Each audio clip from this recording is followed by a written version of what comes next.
Tonight on PBS News Weekend, Iran warns of retaliation if the United States or Israel uses force to support anti-government protesters. Then how social media lures people around the world seeking to migrate to undertake treacherous, potentially fatal journeys. And scientists are using new technology to track individual monarch butterflies on their transcontinental migrations. After all these years of trying to understand the migration of monarch butterflies, now we really know exactly where they're going, and it's just quite fascinating.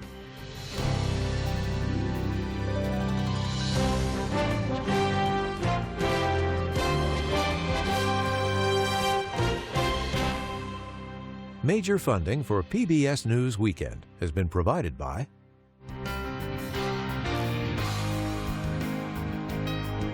the ongoing support of these individuals and institutions.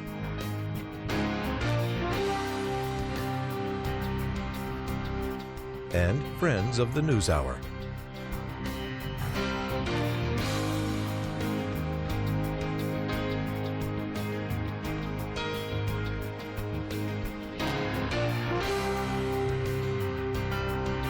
This program was made possible by the contributions to your PBS station from viewers like you. Thank you.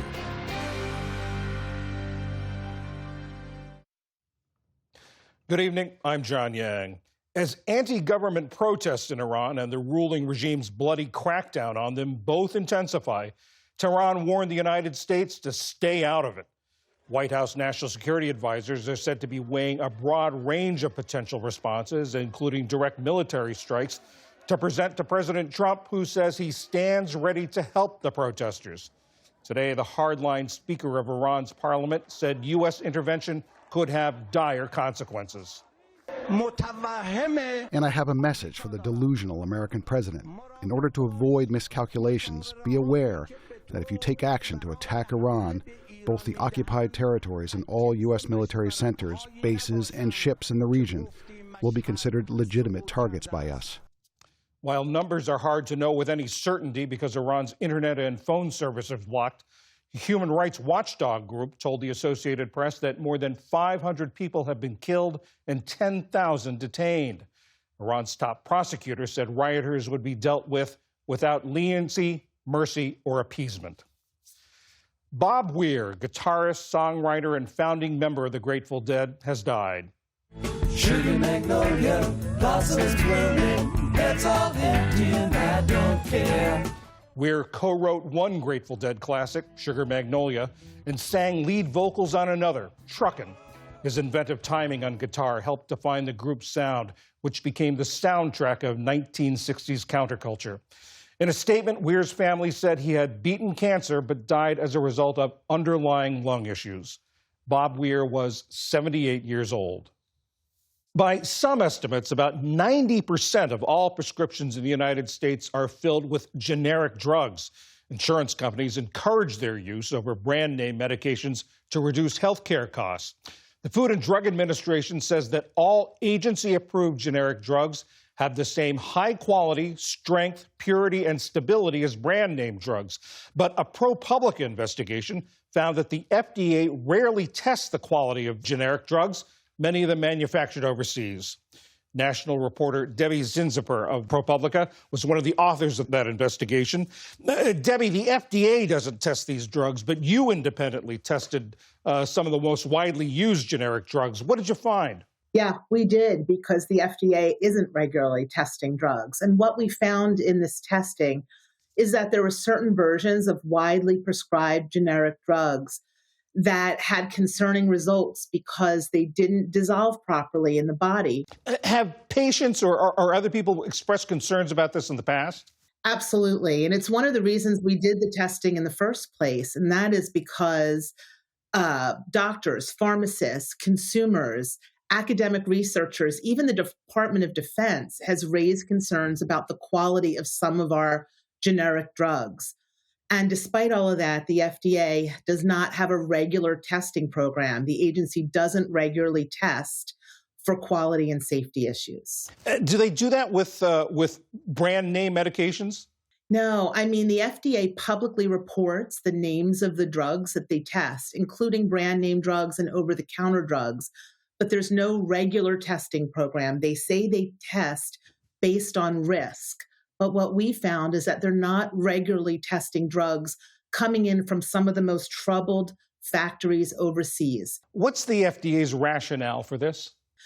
The FDA just didn't think it would work right because they would only be testing a sample, a small sample, a moment in time, and it wouldn't necessarily pick up on trends and wider concerns.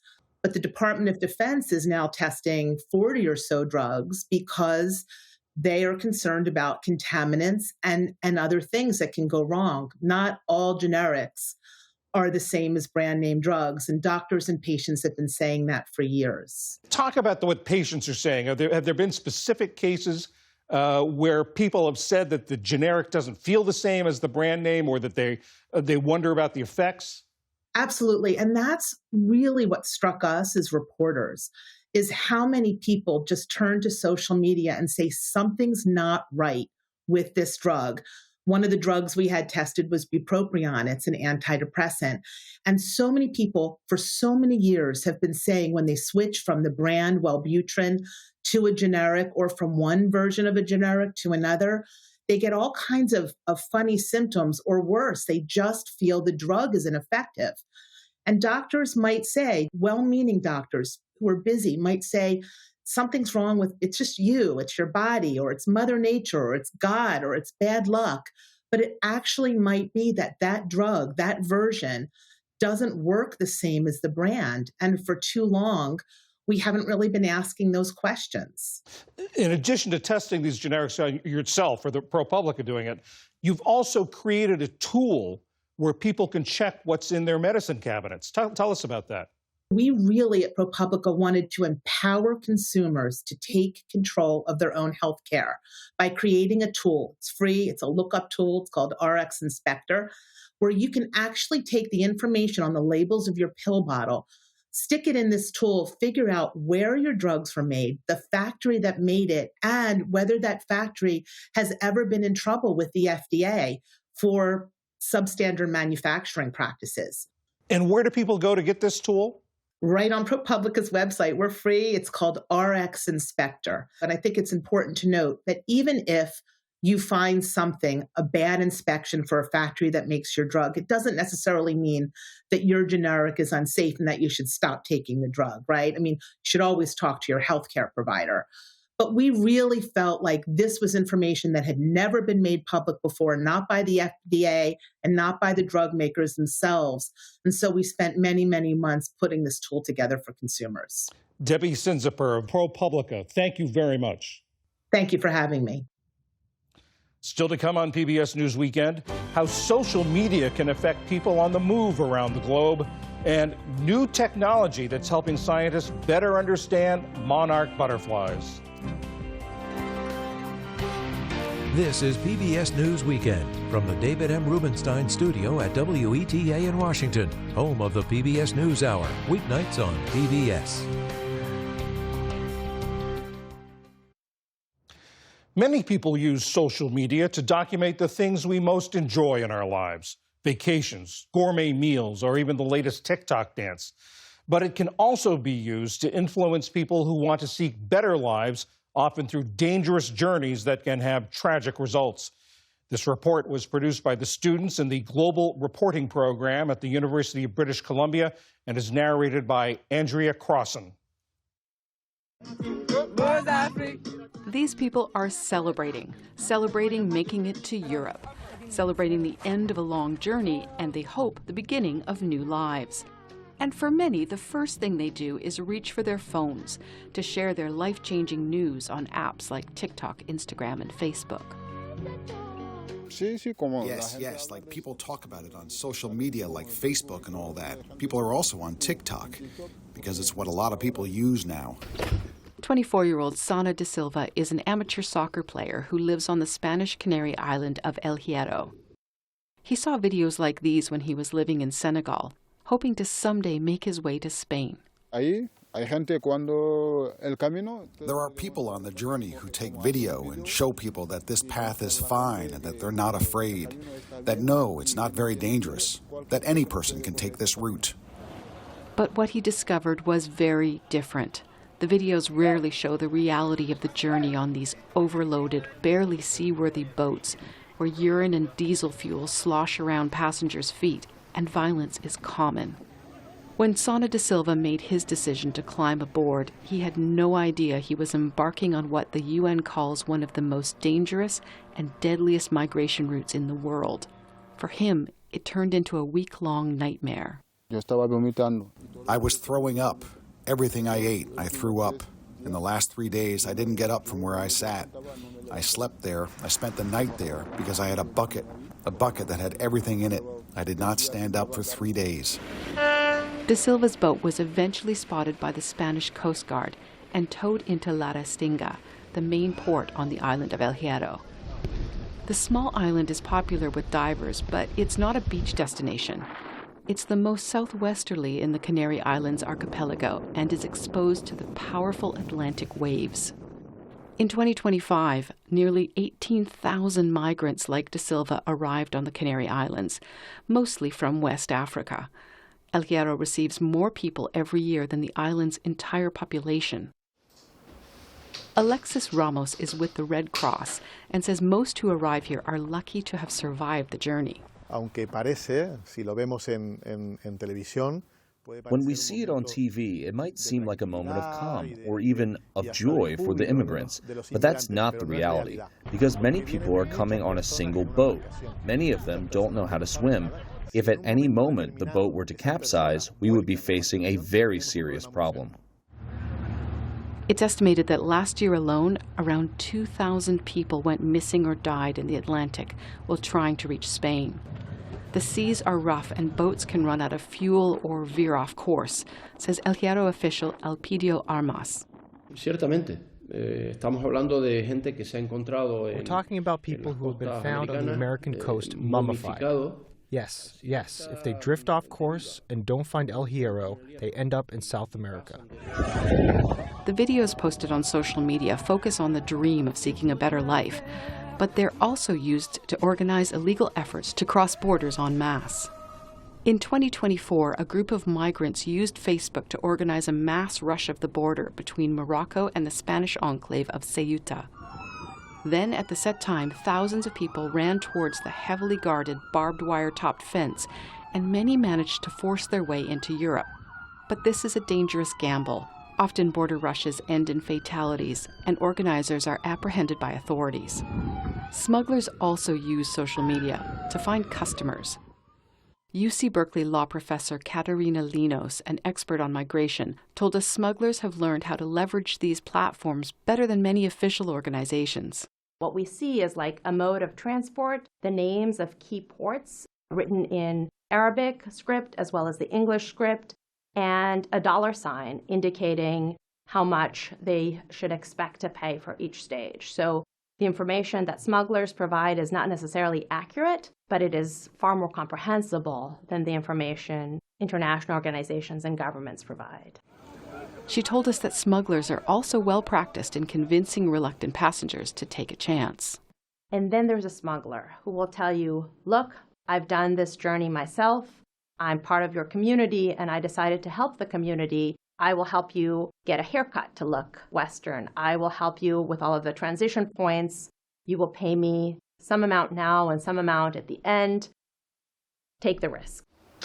Alexis Ramos hopes for the day when desperate people are no longer facing the economic and political challenges that motivate them to take these risks. We really dream of a time when the tents or the hospital at the port of La Restinga no longer exists, because that would mean we have a better world and that these people no longer need to come in search of a new life. Sana da Silva knows that pull and the lure of a new life he sees shared on social media. But he urges people to be aware of the dangers they could face. I don't advise anyone to do this, but it's hard to stop someone whose life is so tough. And social media is filled with the faces of the missing, the many posts we found online from family and friends searching for loved ones that reveal the hidden tragic realities of people who were convinced to embark on dangerous journeys only to disappear in the waters of the Atlantic. For PBS News Weekend and the Global Reporting Program, I'm Andrea Crossan.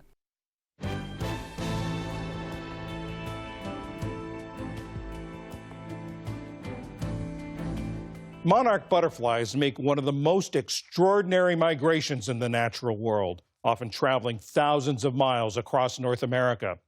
Now, scientists are using new tracking technology to get a greater understanding of those journeys. Ali Rogan spoke with Dan Fagan. He's a Pulitzer Prize-winning journalist who teaches science journalism at New York University and is writing a book about monarch butterflies. Thank you so much for joining us. Dan, I have to be honest, I wasn't aware of the complicated and long journeys that these monarch butterflies take when they migrate. So tell us about their migration patterns. Yeah, it's kind of amazing what they do. They live one way during the warm weather months when those of us in the U.S. are more familiar with them. But when the weather gets cooler, they change. Instead of just living, a few weeks, they live the whole winter. At least if they're fortunate enough to survive, they live the whole winter. And they undertake this amazing migration.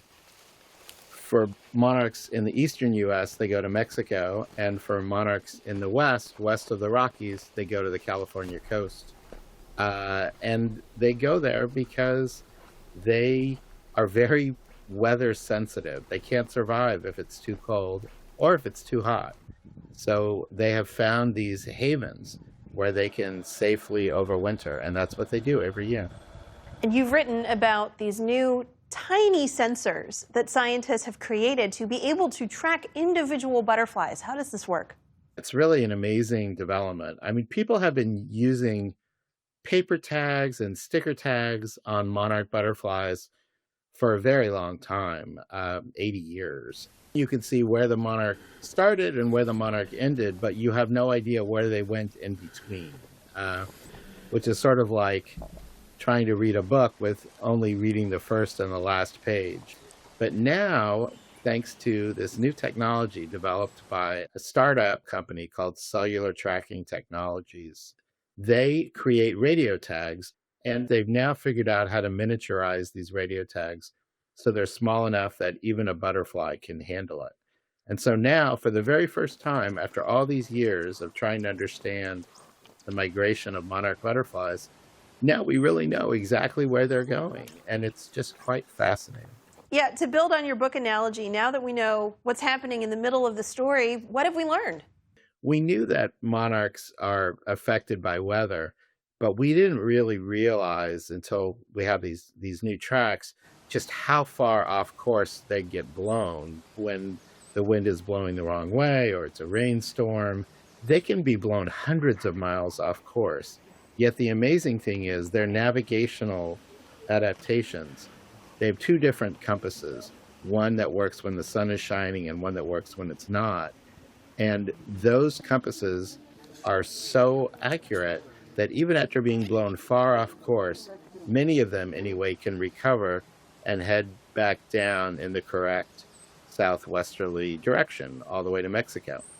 Another thing that really wasn't well understood is we kind of assumed that almost all these monarchs went to the same small area in Mexico and also some specific areas in California. But now that we have these tags, we can see that they're also going lots of other places too.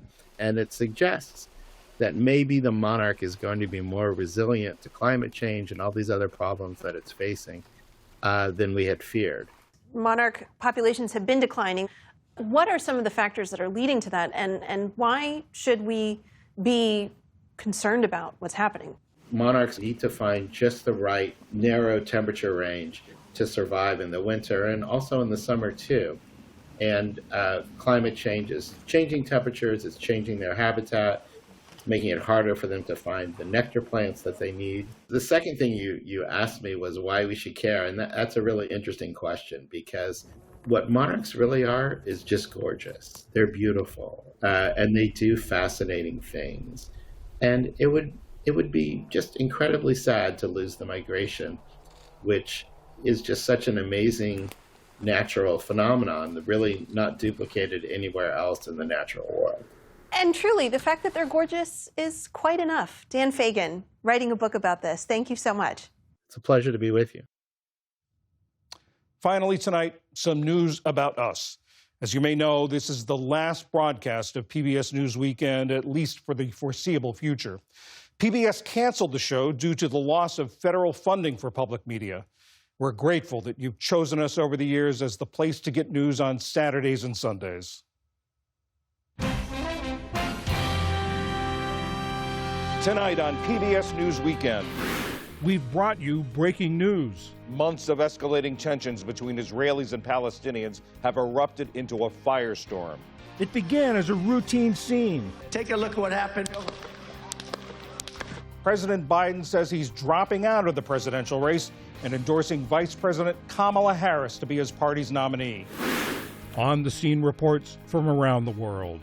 This series of strikes really was a new front in this war. Here in the capital, Damascus, Syrians are certainly happy that Bashar al-Assad is gone. The broadcast began in 2013 as PBS NewsHour Weekend. Good evening, and thanks for joining us. It was anchored by Hari Srinivasan and produced in New York. Good evening, I'm Jeff Bennett, and this is PBS News Weekend. In 2022, a new name, PBS News Weekend, a new anchor, Jeff Bennett, from a new city, Washington, D.C. About an hour outside of Salt Lake City, Ali Rogan was weekend correspondent. And 3 years ago, I moved behind the anchor desk. We reported from the West Coast. This light is going out 17 miles in this entire direction? Yes. To the East Coast and places in between. This vacant lot is all that's left of the Winston Weaver fertilizer plant. Residents of this neighborhood worry what hazardous chemicals may have been left behind. The MAHA movement has largely been driven by moms. Yeah, I've been on a MAHA journey for about the last 15 years. We went to the U.S. Mint to learn about quarters featuring late 19th and early 20th century investigative journalist Ida B. Wells. It was part of our series highlighting often overlooked figures from America's past. New technology allowed us to speak with 3 Scottish brothers while they were in the middle of the Pacific Ocean. Ewan McLean, Jamie McLean, and Lachlan back there doing all the work. John, thank you so much for having us on. Really appreciate it. Our reach was further extended by stories from our PBS partner stations. For ranchers like the Nolans, grassland conservation is about survival. If we're not taking good care of the land, we're not going to be here anymore. At Rhode Island School for the Deaf, parents are learning American Sign Language, or ASL. Here, here, here. We shined our weekend spotlight on familiar faces. It's easy to travel when you know where your home is. PBS travel guru Rick Steves. It's a very, very old farmhouse, 1728. Children's book author Sandra Boynton. There were well-known musicians. I don't think of songs as, I'm going to write a hit. Occasionally I'll think, well, this could be a hit. Sinatra sang on the vowels. But I can tell. And a popular trio that can be hard to describe. People still ask me, like, hey, so, you're in a band, what genre do you play? I don't know.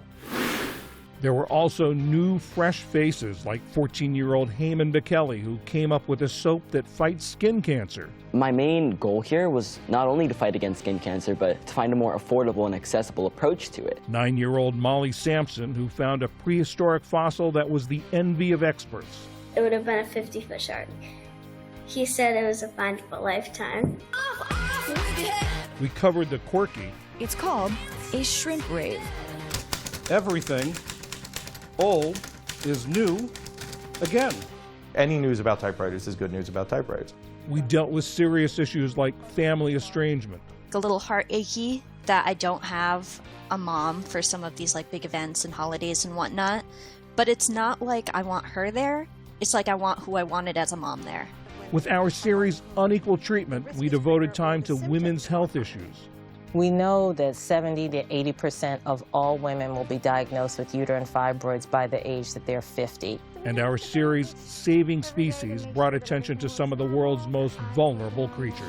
This is Stink Pot, and she has 7 babies. It's all been the product of a lot of hard work by our small but mighty team of dedicated professionals, producers in the newsroom and in the field, and the technical wizards in the control room and the studio, all striving to give you the best, most interesting programs we possibly can.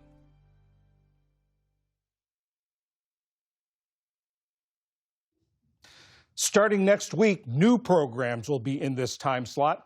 Horizons from PBS News, hosted by William Brangham and focusing on science, health, and technology, and Compass Points from PBS News, hosted by Nick Schifrin with a focus on foreign affairs. But for now, I wanted you to meet all the folks who have worked so hard week in and week out to bring you PBS News Weekend. They're usually behind the scenes, and also I hope you can stick around to see all their names on the on-screen credits. And it has been a privilege to work with each and every one of you. And on behalf of all of them, thanks for joining us over the years, and good night. Major funding for PBS News Weekend has been provided by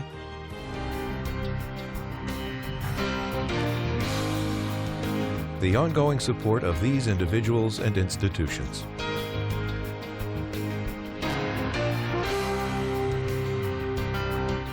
This program was made possible by the contributions to your PBS station from viewers like you. Thank you.